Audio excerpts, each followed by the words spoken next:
আহা, আজকে প্রথমেই শুরু হচ্ছে বড় ব্লগার স্ল্যাশ প্রিয়াঙ্কাকে নিয়ে ভিডিও। তোমাদের অনেকের কথা দিদি বড় ব্লগার শুনতে ভাল লাগে, অনেকের কথা দিদি প্রিয়াঙ্কা শুনতে ভাল লাগে না। আমি ওকে কী নামে ডাকবো? বিশেষ করো আমাকে ওর অরিজিনাল নামে ডাকতে এখন আর ইচ্ছে করছে না, কারণ ওর ভিউয়ার্সরা যা নোংরা কথা বলেছে, আমার যোগ্যতা নেই ওর নামটা মুখে আনার। তাহলে আমি ওকে প্রিয়ামণি ডাকছি। প্রিয়ামণি, ঠিক আছে? আচ্ছা, তো আজকে আমাদের প্রিয়ামণি ইসে করেছে, কি বলে, ভিডিও দিয়েছে একটা, আরেকটা দেবে 8টা-9টার সময়। আমি আগেই বলেছি ও ভিডিও করে রেখেছে, হয়তো মানে করবে এখন, দারুণ দারুণ কথা বলবে, ভিডিও করবে, কারণ এই যে গ্যাপটা, সেই গ্যাপটা ও পূরণ করবে, এবং তার জন্য আমি খুব খুশি। তোমরা সবাই জানো, অনেকে তোমরা বলো যে ও ভিডিও না দিলে আমার জন্য ভিডিও দেয় না, কিন্তু আমি সবসময় বলি ও ভিডিও দিলে যদি সবচেয়ে বেশি পৃথিবীতে কেউ খুশি হয় সেটা হচ্ছে আমি। আজকের ভিডিওটা খুব ভালো লেগেছে, কারণ ছন্দার মেয়েকেও আদর করে ডেকেছে। ছন্দার মেয়ের ক্লিপটা ওর ছোটো ছেলেটা চুলে লাগিয়েছে। এটাই তো সবসময় চাই, সব সময় চাই। ওরা সবাই যদি তিনজা মিল হয়ে যায় না, যেই তিনজার মধ্যে সেপারেশন, তাহলে হয়তো আমি কন্টেন্ট হারাবো, কিন্তু আমার থেকে পৃথিবীতে খুশি কেউ হবে না। চিরকাল চাই যে কোনো পরিবারের মিল, কারোর ভাঙন আমি কোনো দিন চাই না, কোনো দিন না। সে স্বামী স্ত্রীর ভাঙনই হোক, প্রেমিক প্রেমিকার ভাঙনই হোক, যায় যায় ভাঙনই হোক, আমি কখনই ভাঙনটা চাই না। যাই হোক, তো সেখানে দাঁড়িয়ে ও কি বললো, ও ভিডিও করলো এবং ডিমের ঝোল রান্না করলো, একটা কাজে যাবে। আমরা সবাই জানি ওর একটা বিপদ হয়েছে, এবং সেখান থেকে যে অনেক এগুলি ফেরত পাওয়া যায়, এই ইনস্টা অ্যাকাউন্ট বা কি বলে এই ফেসবুক অ্যাকাউন্ট, এই অ্যাকাউন্টগুলি যাদের যায় এরা কিন্তু আবার ফেরতও পেয়ে যায়। ও বোধহয় সেরকম কোনো কাজ করছে, বলছে না একজন লোককে দেখাবো, তোমার সাথে পরিচয় করে দেবো, আজকে তোমাদের সামনে দাঁড়িয়ে আছি লোকটার জন্য। আমার মনে হয় ওই লোকটা ওর ওই মানে সাথে কাজ করছে, ওই প্রজেক্টে কাজ করছে, মানে ওর ফেসবুক ইনস্টা ফেরত আনিয়ে দেওয়ার বা কিছু একটা জন্য। সম্পূর্ণ ধারণা বেসে কথাটা বললাম, কারণ একটা মানুষের জন্য আমি এখানে ইউটিউবে দাঁড়িয়ে আছি। ইউটিউবে ওর চলে গেছিলো কেন? ওর মনটা ভেঙে গেছিলো। কেন ভেঙে গেছিলো? ফেসবুক আর ইনস্টা আইডিটা প্রবলেম হয়েছিল। তাহলে সেই মানুষটার জন্য ইউটিউবে দাঁড়িয়ে আছি, মানে সেই মানুষটা তার ফেসবুক বা ইনস্টাগ্রাম ফেরত আনার জন্য হেল্প করছে, বা হয়তো বলছে হ্যাঁ 10 দিন 12 দিন টাইম নেয়। ফেসবুক যখন এরকম আইডি আউট করে দেয়, ফেসবুক বলে দেয় রিটার্ন 7 দিন 10 দিন পরে ফেরত আসবে, এরকম ডেট দিয়ে দেয়। হয়তো সেরকম কোনো আশ্বাসন পেয়েছে। এবার আসি, ও বলছে যা ও যে ধাপ্পাটা খেয়েছে, আমাদের অ্যাকচুয়ালি ওয়ার্ডটা বলা ঠিক না, আমি বলিও না। ধাপ্পা খাওয়াতে কেউ কেউ খুশি। আমি জানি না কে কি ভিডিও করেছে, কোন কন্ট্রোভার্সি ক্রিয়েটার কি বলেছে। পৃথিবীর কারোর কোনো ধাপ্পা দেখে যদি কোনো মানুষ খুশি হয়, ওপরে ঈশ্বর তাকেও ধাপ্পা দিতে পারে। আমি এখানে আমাদের কন্ট্রোভার্সি জগৎটার কথাই বলবো। আমাদের কন্ট্রোভার্সি জগৎ একটা সময় এরকম ছিল, মানুষ প্রচুর ক্লিপিংস ইউজ করতো, প্রচুর কিছু ইউজ করতো, এবং তারপর ওরা অনেক ধাপ্পা অনেকেই খেয়েছে। তো সেখানে দাঁড়িয়ে তখন আমি দেখতাম যাদের গ্রুপ, ধরো আমি প্রিয়ামণির এগেনস্টে ভিডিও করছি, যদিও আমি করছি না, পাবলিকের ধারণা। আচ্ছা, সেখানে প্রিয়ামণির এগেনস্টের লোক যদি ধাপ্পা খায়, তাহলে প্রিয়ামণির ফরের যে কন্টেন্ট ক্রিয়েটাররা, ওরা খুব একদম এমন দেখেছি, নাচতেও আমি দেখেছি কন্ট্রোভার্সি ক্রিয়েটারদের যে এরকমভাবে আমাদের রেশারেশি একসময় চলতো, একসময় মানে এরকম ছিল। সেখানে দাঁড়িয়ে আমি সবসময় বলেছি যে ফর এগেনস্ট কন্টেন্ট ক্রিয়েটার যা কিছু, উই অল আর ইউটিউবার।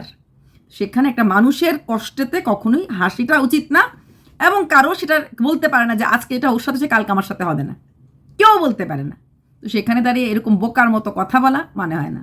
তো প্রিয়ামণি আবার বলছিল ওর ওই গেমিং চ্যানেলে, না প্রিয়া তুমি এক্ষুনি একটু ভুল বলেছ, একটু মনে করে দিই, শুধু গেমিং চ্যানেলে যদি তুমি ধাপ্পা খাওনি, তুমি আরেকবারও ধাপ্পা খেয়েছিলে, উনুন বানাতে গেছিলে। This is your third. এই নিয়ে তুমি 3বার ধাপ্পা খেলে। কখন? উনুন বানাতে গেছিলে। উনুন বানাতে গিয়ে তুমি কিছু জিনিস ব্যবহার করলে যেটাকে না দেখানো নিয়ম না। তুমি বলেছিলে তুমি যার থেকে উনুন বানাটা, মানে যেই চ্যানেলটাকে ফলো করে উনুন বানানো শিখছিলে, সেও এই জিনিসগুলি ইউজ করেছে, সেও দেখিয়েছে এটা হচ্ছে উনুন বানানোর জন্য জিনিসগুলো দরকার ছিল। হ্যাঁ, তুমি কথাগুলো বলেছিলে, এবং কোথায় বসে বলেছিলে? তোমার সেকেন্ড চ্যানেলে বসে বলেছিলে, এবং বলছিলে সারাদিন ক্যামেরাটা এরকম করে থাকে, আমার তখন কী কষ্ট লাগছে। আর তোমার বরের ক্যামেরাতে তখন তুমি ভিডিও করছিলে বা কিছু একটা বলছিলে, তখন তুমি বলছিলে এই ক্যামেরাটা বেশি ভালো না, আমি এখন এটা দিয়ে করছি, এরকম কিছু একটা কথা বলেছিলে। যাই হোক, তো তুমি এটা থার্ড বোধহয় খেয়েছো যতটুকু আমি জানি। হ্যাঁ, যদি আমি মাঝখানে কোনো একটা ভুলে না যাই, এটা বোধহয় থার্ড। আর এর আগে খেয়েছো কিনা বা আমি খেয়াল করেছি কিনা আমি বলতে পারবো না, এটা বোধহয় থার্ডই হবে। দুটো, কারণ দুটো বা হ্যাঁ এটা থার্ডই হবে, না হলে ফোর্থ হবে, যাই হোক। তো সেটা গেল আলাদা কথা, যেটা তুমি বললে, তোমাকে আমি ব্যাপারটা মনে করে দিলাম। এইবার তোমার পুরো ব্লগ ধরে ডিমের ঝোল, গাছ লাগানো, সব কিছু খুব ভালো লাগলো, বাড়ির কাজ শুরু হয়ে যাবে। এইবার আসলাম বাবা। হ্যাঁ, বাবা মানে কি? ছেলেবেলা।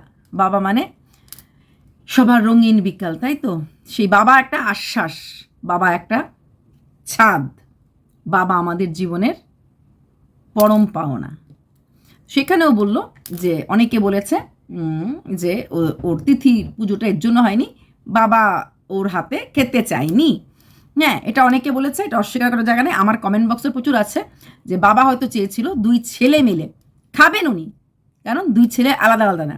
ছোটো ছেলে যদি কাজটা করে, বড় ছেলে দূরে থাকবে, ভাবে আহা বাবার জন্য আমি কাজটা করতে পারিনি। এটা আবার অনেকে বলেছে তাহলে ও তিথি কাজ করতে পারেনি, তাহলে যে ওর যে ঠাকুরমার বাড়ি, যাদেরও কিনা আজকে শ্রাদ্ধ ছিল, তো ওরাও তো করতে পারেনি। শ্রাদ্ধের ব্যাপারটা কী হয়, শ্রাদ্ধতে বাধা পড়লে ঠিক এই শ্রাদ্ধটা আবার হয়ে যাবে, তিথিটা আর ফেরত আসবে না। শ্রাদ্ধটা যাদের বাধা পড়েছে, যেরকম অসুচ উঠে গেছে তো কালকে, ওরা একটা ডেট দেখে, যে কোনো ডেট দেখে এখন শ্রাদ্ধটা করে ফেলতে পারবে, কামিং 7 দিনের মধ্যেই করে ফেলতে পারবে, কোনো ব্যাপার না। কারণ ওদের শ্রাদ্ধটা তো সব মানে পুরো ব্যাপারটা উঠে গেছে। কিন্তু তিথিটা এটা কিন্তু আর, যেটা আজকে প্রিয়ামণি ফিনিশ করে দেবে না, বলে দিল যে তিথিটা আর কখনোই ফেরত আসবে না। এটা আবার নেক্সট ইয়ার ওরা ওই দিবস মানে ওই বৎসর যে ডেটটা, সেই দিবসটা অনেকে মানায়। এটা কারা মানায়? যারা গয়াতে কাজ করে তাদেরকে কিন্তু আর এগুলি মানাতে লাগে না। আমি এখানে একটা কথা বলবো প্রিয়ামণিকে, তুমি বাবাকে খুব ভালোবাসো, তোমার বর ভালোবাসে, তোমার ভাসুর ভালোবাসে, তোমরা সবাই সক্ষম। তো বাবার জন্য, বাবার আত্মার জন্য গয়াতে পিণ্ডদান করার মতো পুণ্য কিচ্ছু আর হয় না। তুই বলতে পারো তাহলে আমি কী করে যাবো? তোমার যাওয়ার দরকার নেই, তোমার বর যাবে। তার মানে এই না তোমার বর গেলে ভাসুর যেতে পারবে না, বা ভাসুর গেলে বর যেতে পারবে না। এটা যার যার কাজ। যেমন আমার খিদে লাগলে আমি ভাত খাই, আমার ছেলের খিদে লাগলে ছেলে ভাত খায়, ঠিক তেমনি গয়ার কাজটা হচ্ছে নিজস্ব কাজ। বড় ভাই করলো ছোট ভাই করতে পারে, ছোট ভাই করলো বড় ভাই করতে পারে। তবে হ্যাঁ, সাধারণত পরিবারে কী হয়, যে কোনো মানুষে বলে যে না ঠিক আছে বড় ভাই মানে বড় আর ছোট করেছে, বাকিদের না করলে হয়, মানে মাঝের মেজো সেজো এক ভাই করলে হয়। কিন্তু এটাও কোথাও সে নেই, এক বাড়ির তিন ভাই পিণ্ডদান করতে পারে, তিনও ভাই মিলে পিণ্ডদান করতে পারে। এটাতে কোনো কিছু নেই। শুধু নিজের না, বাকি যার রিলেটিভ আছে সেই 21 জনের নামে 21টা পিণ্ড ইসে হয়, এটা দেওয়া যায়। পুরো রিলেটিভ, কাকা মামা ঠাকুরদাদের, মানে এটা পিতৃপুরুষের দান করা হয়, পিণ্ডদান যেটাকে বলা হয়। এটা অনেক বড় পুণ্যের কাজ। তোমার পরিবার, তোমার বাপের বাড়ির পরিবার হয়তো কখনো যায়নি, কারণ গয়া যেতে একটা খরচ তো লাগবে। তোমাদের ওখান থেকে শিলিগুড়ি টু দিল্লি, তোমার ভাসুর যেরকম আসে দিল্লি থেকে 1 নাইট ট্রেন জার্নি, আর দিল্লিতে না আসলে যদি ডাইরেক্ট, আমার আইডিয়া নেই তোমাদের শিলিগুড়ি থেকে পাটনা পর্যন্ত বা গয়া পর্যন্ত ডাইরেক্ট ফ্লাইট আছে কিনা। আসলে একদিনের কাজ, অনলি 1 ডে কাজ। পুরোহিত ওখানে, পান্ডা পুরোহিত, গয়া লিখলে এরকম পুরোহিত পান্ডারা চলে আসে, সেখান থেকে তোমরা নিশ্চিন্ত মনে একটা পিণ্ডদান কাজটা করছো, এটা হচ্ছে শ্রেষ্ঠ কাজ। তাহলে তোমার শ্বশুর বাবার জন্য আর কোনো দিন ওই যে বছর বছর যে তোমাদের কাজগুলি যারা করে মানে করে, এগুলি দরকারই নেই যদি পিণ্ডদানটা করে ফেলা যায়। এবং আত্মা, আমাদের ধর্মে বলা হয় এতে আত্মা একদম মোক্ষ প্রাপ্তি হয়। আর বৎসরান্তর পরই লোক পিণ্ডদানটা করে, অনেকে আগে করে, কিন্তু অনেক আগেরটা আমি শুনিনি কখনো।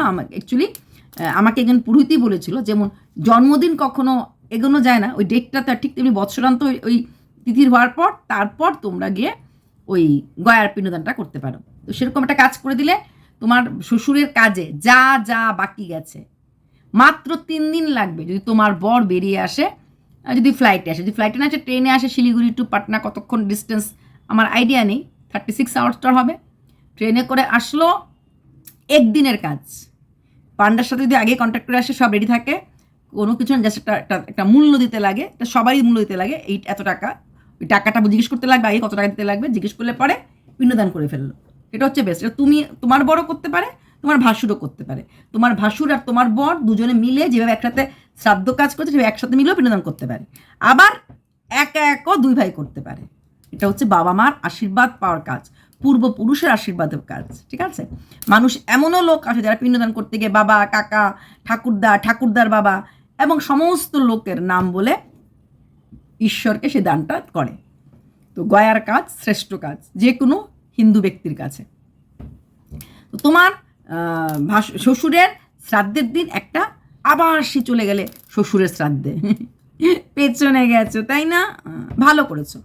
শ্বশুরের শ্রাদ্ধের দিন খাওয়াটা দেওয়া হয়নি, মানে ওই যেটা বারণ বলে আমাদের ভাষায়, বারণ দিতে লাগে শ্বশুরকে। যা যা উনি খেতে ভালোবাসতেন সব কিছু একটা মাটির ইসের মধ্যে নিয়ে আরও অনেকগুলি বাটি সাজিয়ে ওনাকে আগে ভাত জল দেওয়ার পর ওনাকে ডাকা হবে, আসো আসো খেয়ে যাও, তারপর পেছন ফিরে না তাকিয়ে চলে আসতে হবে। শুধু ছেলেরা করে না, ছেলের বউরাও করে, ছেলের বউরা করে। তুমি বললে ওই দিন এই নিয়মটা হয়নি, এবং তোমার বাড়িতে মানে তোমার শ্বশুর বাড়িতে নিয়ম অনেক কম। এটা তো অবশ্যই, এটা তো প্রথম দিনই তুমি বলছিলে না, তোমরা বলছিলে দুই বই নিয়ম নিয়ম, তোমাদের নিয়ম অনেক কম।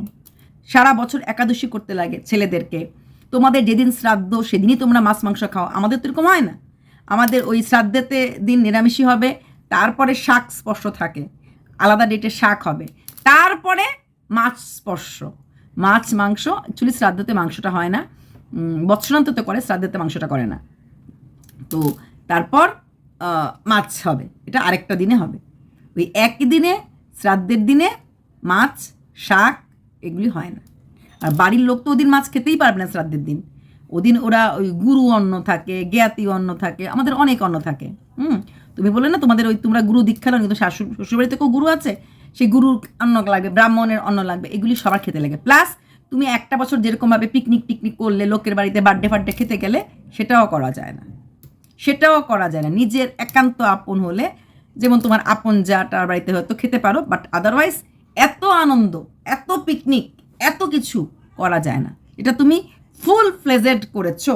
নভেম্বর থেকে তোমার এই শ্বশুরমশাই যে মারা গেলেন, ওনার মৃত্যুর আগের দিন পর্যন্ত সে নানপুরি বলো, মাংসই বলো, যাই বলো না কেন, তিথি পুজো তো তখনও হয়নি, তাই না, রয়ে গেছিল। তো এরকম এনজয়মেন্ট করা যায় না, করা যায় না। নিয়মটা কিন্তু ওইখানেও ভঙ্গ হয়েছে। এবং এই একটা বছর যে তোমাদের এগুলি এনজয়মেন্ট করা যায় না যাদের, এটা কিন্তু আমি একজন আমাকে তোমাদেরই কি বলে রাজবংশী একজন লিখে গেছিলো, দিদি আমাদেরও নিয়ম আছে এক বছরে, আমি বললাম মতো রাজবংশী বলছে না, এক বছরে এইভাবে এনজয়মেন্ট করা যায় না। তুমি যেটা করেছো, পার্টিসিপেট করেছো, করা যায় না, এতটা করা যায় না। নিজের একদম একান্ত আপন হলে, যেরকম ধরো ছন্দা একদম আপন, তাও বোধহয় পারা যায় না, তাও লিমিটেড। এরকম জ্ঞাতি গোষ্ঠীর বাড়িতেও ঘুরে ঘুরে পিকনিক খাওয়া যায় না। তো তোমাদের যার জন্য কথা উঠেছিল তোমার ছেলের জন্মদিন তুমি কি করে করবে, কথা উঠেছিল তো, ছোট ছেলে বড় ছেলে, দুই ছেলের জন্মদিন, হ্যাঁ, তখন তোমরা বলছিলে না বড়দের খাওয়ানি, ছোটোদের খাইছি, ছোটোদের খাওয়াবো না বড়দের খাওয়াবো। যাই হোক, এগুলো কোনো কিছুই করা যায় না, অন্নপ্রাশন করা যায় না, কোনো বিয়ে বাড়ির নেমন্তন্ন খাওয়া যায় না, কারোর বাড়ির জন্মদিন স্পেশালি এই দিনগুলি কোনো দিন খাওয়া যায় না। তো তুমি এটা সত্যি তোমাদের বাড়ির নিয়ম একদমই নেই, আর থাকলেও তোমরা জানো না বা তোমরা মানো না। এবার তোমার যেরকম, তুমি মনে নেই কেন বলছি মানো না, কারণ তোমাদের বাড়ি তো চৈত্র মাসে চুলু কি উনুন, মাটির উনান না মাটির চুলা, কিছুটা বলো তুমি, মাটির চুলা বোধ না, মানে উঠোন, যাই হোক উনুন বা চুলা, সেটা কোনোটাই তোমাদের বাড়িতে বানানোর নিয়ম নেই, তোমাদের মাঝেও নেই। তুমি কিন্তু তখন চৈত্র মাসেই তো, চৈত্র মাস না পৌষ মাস, আমি ভুলে গেছি, মেবি পৌষ মাসে তুমি বোধহয় উনুন বানিয়েছিলে, গ্যাসের বোধহয় দাম ছিল, কি হয়েছিল, আইদার চৈত্র নয়তো পৌষ, দুটো এরকম এই মাসগুলি তো আমাদের কাছে অন্যরকম, যেমন এখন চলছে ভাদ্র মাস। তো ওই দুটো মাসের মধ্যে একটা মাস, এক্স্যাক্ট মাসটা আমি ভুলে গেছিলাম। তখন কিন্তু তোমার ফেভারেট যাও বলেছে না, মানে রানতে তোমরা অনেকেই কমেন্ট করেছো এই মাসে উনুন বানানো যায় কি না। তখন তোমাদের মাঝে একটুখানি দূরত্ব হয়েছিল, ওই বাড়ির জায়গা গেট ওরকম ব্যাপার নেই, ওই চৈত্র মাসেই হবে, ওরকমই হবে, চৈত্র মাসেই হবে। তো একটুখানি দূরত্ব হওয়ার সঙ্গে সঙ্গেই কিন্তু তোমার এন্ট্রি হয়ে গিয়ে রানতে তোমার ফেভারেট যা বলেছিল। আমাদের মাঝেও কিন্তু চৈত্র মাসে উনুন বানানো নেই। তারপর আরেকজন যাও, যেই যাকে দেখে তুমি পর্দায় ফুল বানানো শিখলে, সেই যাও তা ভিডিওতে বলেছিল আমাদের মাঝে চৈত্র মাসে উনুন বানানো নেই, তুমি কিন্তু তখন উনুন বানিয়েছিলে। আমরা যখন ভিডিও দেখি না, একদম গিলি ফেলি। তো সেখানে দাঁড়িয়ে তোমার শ্বশুরমশাইয়েরকে ওই বারণটা দেওয়া হয়নি, তুমি শাশুড়ি মাকে বলে দিয়েছিলে, শাশুড়ি মার মনে ছিল না বা অন্য কোনো ব্যস্ত ছিল, বলি তুমি তো বাড়ির বউ ছিলে, তুমি কথাটা পুরোহিত মশাইকে কেন বলনি, এতদিন পরে তুমি এটা বলেছো। এই ভুলটার জন্য সবচেয়ে বেশি দায়ী তুমি, বাকি যারা বাড়ির লোক, হয়তো তোমার শাশুড়ি মা মনে নেই, শাশুড়ি মা জানতেন না, বাকি তোমার যা ভাসুর যে আছে জানতো না, তুমি জানতে, তুমি শাশুড়ি মার গাড়িটা ঢিল মেরেছ, তারপরও তুমি জোর করে পুরোহিতকে জোরে বা তোমার হাজব্যান্ডকে তুমি কেন বললে না যে বাবার বারান কই? এমনকি শ্রাদ্ধ যখনই পুরোহিত মশাই বলবেন কাজ সমাপ্ত হয়ে গেছে, ক্ষমা প্রার্থনা চাইতে লাগে তো ওপরে তাকিয়ে, কাজ সমাপ্ত হয়ে গেছে তখনই তুমি বলতেছিলে যে এইবার তো পুরোহিত মশাই বাবারকে খাবার দিতে লাগবে, বা পুরোহিত মশাই এবার কি করতে লাগবে। আর তারপর যখন তুমি শুনলে এই কাজটা রয়ে গেছে, তুমি পুরোহিত, যেমন করে তুমি কাকা শ্বশুরকে বকো, বাকিদেরকে বকো, এমন করে পুরোহিত মশাইকে কেন বকা দিলে না? আর তোমার গ্রামের লোকের নিন্দা শুনতে শুনতে আমাদের কান ঝালাপালা। গ্রামের লোক অনেককেই জিজ্ঞেস করেছে নাকি তুমি কি শ্রাদ্ধতে ছিলে না, তোমার গ্রামের লোক কি তোমার ভিডিও নাকি খেয়ে না খেয়ে দেখে, তুমিই বললে, সব তোমার কথা। তোমার গ্রামের লোক যদি খেয়ে না খেয়ে তোমার ভিডিও দেখে, তোমার গ্রাম বলতে তো তোমাদের রিলেটিভের বাইরে কোনো গ্রাম আছে বলে এই এদিকটাতে নেই, পাশে যদি হয়, এদিকে পুরোটাই তোমাদের 90 জনের পরিবার। তারপরে যদি কোনো গ্রামের লোক প্রশ্ন করে থাকে তুমি তুমি শ্রাদ্ধতে ছিলে কি ছিলে না, তাহলে একে তো বলো তোমার গ্রামের লোকরা কিছুই জানে না, কিছুই বোঝে না। কারণ তোমার সমস্ত যারা কিন্তু তোমাকে ভালোভাবে দেখিয়েছিল, তুমি প্রণাম করছো, তুমি আসছো, এমন কি তোমার বর যে কাজ করছে পরিষ্কারভাবে ইচ অ্যান্ড এভরি ওয়ান, তোমার এমন কোনো যা নেই যারা কিনা ওটাকে হাইলাইট করেছিল দেখায়নি। তার মানে ওরা কোনো ভিডিও দেখে না। হ্যাঁ, তোমাকে দেখেছিলে তুমি নাইটি পরে এইভাবে বসে আছো, যেদিন বাড়িতে কাজ সেদিন তুমি বসেছিলে কোনো একটা ভিডিওতে দেখেছি, কারোর ভিডিওতে। তারপরে তুমি শাড়ি পরেছো এটাও দেখেছি, দেখিনি তা না। তো নাইটি পরেই বসেছিলে, বাড়িতে লোক আসবে এসে করবে এবং ক্যামেরা হবে, কারণ বাড়িতে এতগুলি ব্লগার। তো কাজ চলাকালীন তুমি কিন্তু নাইটি পরেই বসেছিলে, তারপরে তুমি শাড়ি পরেছো। পরবর্তীকালে একটা খাটের মধ্যে বসেছিলে তুমি, তোমার মা, সাথে তোমার কিছু ফেভারিট যারা, হ্যাঁ দেখেছি। তো মানুষ হয়তো ভেবেছে যে বাড়ির বউ ভেবে নাইটি পরে বসে আছে, সেটা তো ভেবেছে, কাজ করেনি। তারপরও তুমি করো না করো, তোমার বর যে কাজ করেছে, তোমার বর যে ধুতি পরেছে, এটা কিন্তু আমরা সবাই দেখেছি। ধরে নেব তোমার গ্রামের লোকরা আও তাও কিছুই বোঝে না, বা তোমার পুরো গ্রামের লোক তোমাকে হিংসে করে, তোমার প্রচুর টাকা আছে বলে, বা তুমি প্রচুর বড় 4 লাখের বড় চ্যানেল বলে। আর শ্বশুর বাবাকে আর কষ্ট দিও না, 1টা বছর হয়ে গেছে, মানুষটা চলে গেছে অন্য জায়গায়, থাকতে উনি সুখ পাননি। না না না, যেই বাড়ির 2 ছেলের মাঝে মিল নেই, যেই বাড়ির 2 বউ এক বউকে হাই মারো মারো টান হাই ও করে, হ্যাঁ শ্বশুরমশাই সবই দেখেছেন, সবই বুঝেছেন। এবং শ্রাদ্ধ হওয়ার সাথে সাথেই তোমরা যে জায়গা জমিনে যেভাবে কি বিনা যুদ্ধে নাহি দেব সুচাগ্রমী দিনী যেভাবে ফাইট করছিলে রণং দেহি, তো শ্বশুরমশাই তো উপর থেকে দেখেননি নাকি? তো সেখানে দাঁড়িয়ে ভদ্রলোককে একটু শান্তিতে এখন থাকতে দাও। কি খাবার দিয়েছে, কি খাবার দেয়নি, তুমি ভেবেছিলে খাবার দিয়ে পুণ্য করবে। তাই যদি হয়, তিথিতে যদি বৈষ্ণব সেবা নাও হয়ে থাকে, বৈষ্ণব সেবা মানুষ এমনিতেও দেয়। তুমি এরই মাঝে একদিন বৈষ্ণব সেবা করে ডেকে নিয়ে, হ্যাঁ, কারণ ওদের তোমার কোনো কাজও করতে লাগবে না, কারণ বৈষ্ণবের কাজ বৈষ্ণবরাই করে নেবে। কীর্তন মানুষের বাড়িতে মানুষ এমনিতেই দেয়। বৈষ্ণব সেবাতে বৈষ্ণবদের হাতেই তোমার শ্বশুরমশাইকে একটা ভাত দিতেই পারো, মানে ওরকম খাওয়ার বেড়ে দিতেই পারো। তবে শ্রাদ্ধ হয়ে যাওয়া মানে, যেটা আমাদের ধর্মে বলে, যেটা আমি শুনেছি পুরোহিতের মুখে, কাজ সমাপ্ত হয়ে যাওয়ার পর ওনারা আত্মাটা নাকি এই বাড়িটার থেকে চলে যায়, যেটা বলে।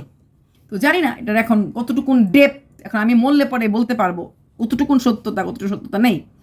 এখন খাওয়া না দেওয়াটা অতৃপ্ততা দোষ তোমার, প্লাস দোষ ব্রাহ্মণের। তোমরা কেন, যখন তুমি শুনতে পারলে যে খেতে বসে গেছে লোক কিন্তু ওই কাজটা হয়নি, হ্যাঁ খেতে বসে গেলে বোধহয় বারণ দেওয়ার কোনো মানে হয় না, তাহলে তুমি কেন বেশি পুরোহিত মশাইকে ঝগড়া করলে না? যখন পুরোহিত মশাইকে সাথে ঝগড়া করতে সাহস পেলে না, তখন পুরোহিত মশাই কিছু বলতে পারলে না, তারপর তুমি চুপ করেছিলে, কারণ তিথিতে তুমি এই পর্বটা সেরে পুণ্যটা করে ফেলবে। এটা তো হলো না। তাহলে কথাটা বলার কি মানে হতে পারে? কন্ট্রোভার্সি। আই এম হ্যাপি যে তুমি আমার পেটের জন্য, পাপি পেটের জন্য চিন্তা করছো। তবে এরপরও বলবো ভিডিওটা খুব ভালো হয়েছে, ব্লগিংটা নিট অ্যান্ড ক্লিন হয়েছে। সোনা বাবাকে দেখে রেখো, ছোটো বাবাটাকে দেখে রেখো। আর তার থেকে বেশি ভালো লেগেছে আজকে তুমি যখন সন্ধ্যার মেয়ের নামটা মুখে এনেছিলে, এই ছোট্ট বাচ্চাটাকে তুমি নেমন্তন্ন করনি অস্থি বিসর্জনের পরের দিন।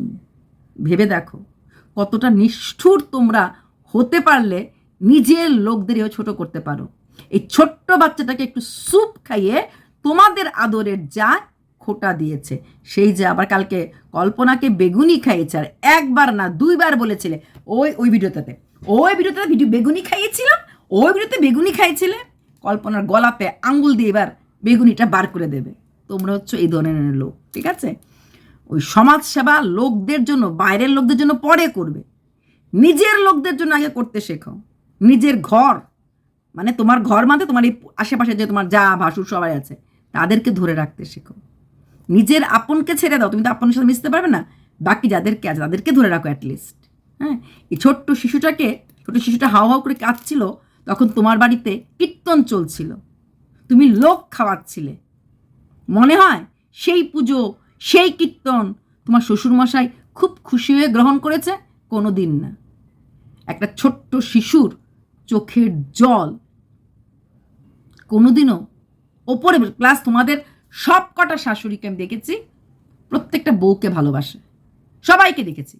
হ্যাঁ, ইনফ্যাক্ট তোমার শাশুড়িও বারবার গিয়ে ছন্দাকে নেমন্তন্ন করে আসে, এমনকি তোমাদের এই বৈষ্ণব সেবার জন্য তোমার শাশুড়ি কিন্তু নেমন্তন্ন করে এসেছিল, এবং তাও বলেছিল যে ঠিমা সকালবেলা এসে বসে বলেছে আজকে বৈষ্ণব সেবা তুমি আসবা, এবং ওরা আসলো হলে। জেঠিমাকে ওরা অবহেলা করবে না, জেঠিমাকে ওরা উপেক্ষা করবে না। জেঠিমা অপেক্ষা করবে, সেখানে উপেক্ষা করা যায় না। সেখানে দাঁড়িয়ে সব কিছু ভুলে গিয়ে, যেমনি এখন যিনি কাকা শ্বশুর মারা গেলেন, না যেটা শ্বশুর ওর মারা গেলেন, ঝাঁপিয়ে পড়েছে স্বামী স্ত্রী দুজনেই, কারণ ওই জেঠিমাও খুব আদর করে, ভালোবাসে। প্লাস ওর শ্বশুরমশাইকে তো কালকে আমি দেখলাম, আরে বাবা ভাইয়ের জন্য একদম প্রাণ দিয়ে সেবা করছে। তো সেগুলি দেখার পর তোমাদের স্বামীরা কিছু শিখতে পারিনি যে আমাদের বাবা কাকারা এতটা মিল ছিল। তোমার শাশুড়িকে কালকে আমি কাঁদতে দেখলাম। কারণ জীবনে অনেক বছর হচ্ছে বিয়ে গেছে, 35টা বছর এই দেওর তো বৌদি বলে ডেকেছিল না, এই দেওর তো ছিল জীবনে। 30-35 বছর ধরে যদি কোনো দেওরের সাথে মিল থাকে, ভাসুরের সঙ্গে মিল থাকে, জায়ের সাথে মিল থাকে, সেই মানুষগুলিকে কি কখনো যেতে দেখলে ওপরে কারোর ভালো লাগতে পারে? কারোর কষ্ট না থাকতে পারে? ওনার কান্নাটার মাঝে ওনার ভেতরে অনেক কষ্ট আছে, এটা বোঝা গেছে। চলো বাই, খুব খুশি হয়েছি তুমি আবার রাত্রে ভিডিও দেবে।